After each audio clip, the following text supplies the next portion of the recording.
And the cyber cafes, unfortunately, have more than once popped up on this one, where they're being used to live stream webcam shows of children, mainly boys, actually.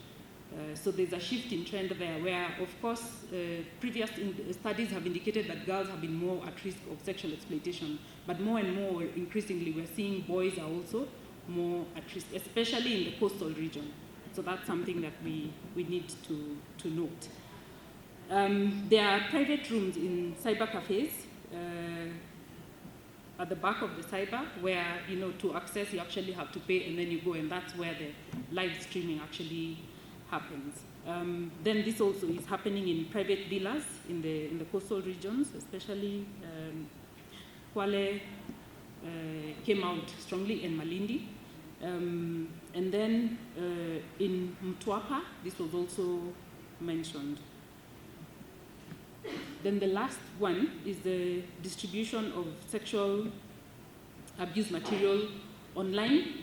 And this is, the distribution of either images or videos of, pornographic images or videos of children online. Now, one of the things that we picked is in 2017, the 2016-2017, there were two incidences that two perpetrators were arrested for the distribution of child sexual abuse material online that has been produced in Kenya, but for an overseas audience.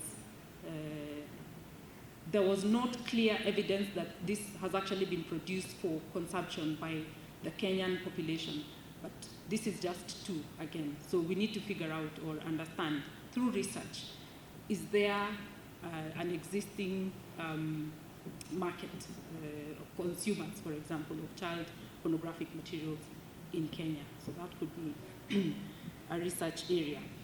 Now, what are some of the drivers of online child sexual exploitation? And it is hard to look at this without looking at the drivers of child sexual exploitation that happens outside of the internet.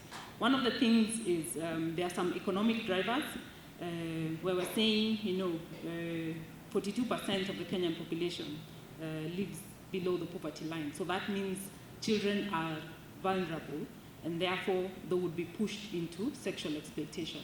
Now, if a child is already engaging in sexual exploitation, it would be easy for them to actually move into online child sexual exploitation. And some of the parents do not think that online sexual exploitation is as bad as regular child sexual exploitation. It is equally bad. And the research that was done in the Philippines in 2013, when we were looking at what are the effects of online child sexual exploitation, indicated that most of the children are equally affected. Psychologically, their feelings of self-worth and dignity, they feel dirty, they are ashamed of it.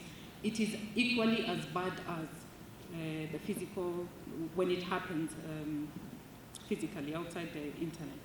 And then there are social drivers, the lack of a protective and supportive environment for the child to grow in. There are cultural norms in communities where tolerance of negative cultural practices is right, then it means children are actually pushed into sexual exploitation and online sexual exploitation.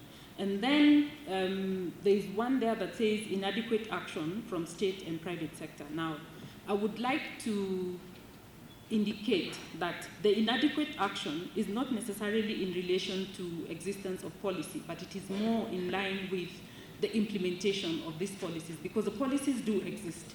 In Kenya, we have very good policies, I must say. But the implementation and the actual allocation of resources to be able to implement these policies, to prevent children, first of all, from getting exploited, and then to protect them, provide those services.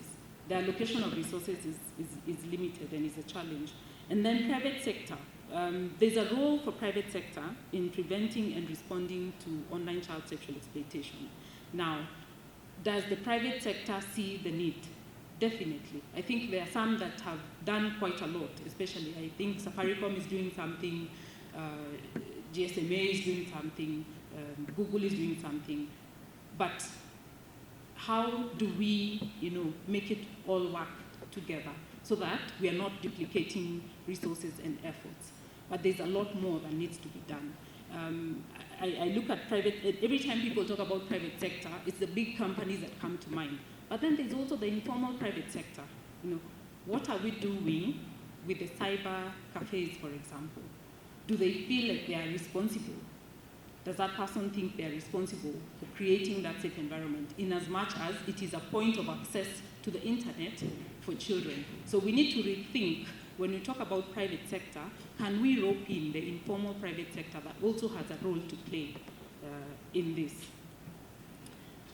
Of course, there's the ICT growth in the country, which is a good thing. And I think CA released some new statistics. It's 94.3% now, people who have mobile phone penetration is 94. So as the population that is accessing, you know, internet-enabled phones is growing, then it is, we need to see it in the context of the risk that children are getting into. And then, of course, there's a growth in the uptake of the social media, cheap, affordable phones, cyber cafes, and everything else. And the legal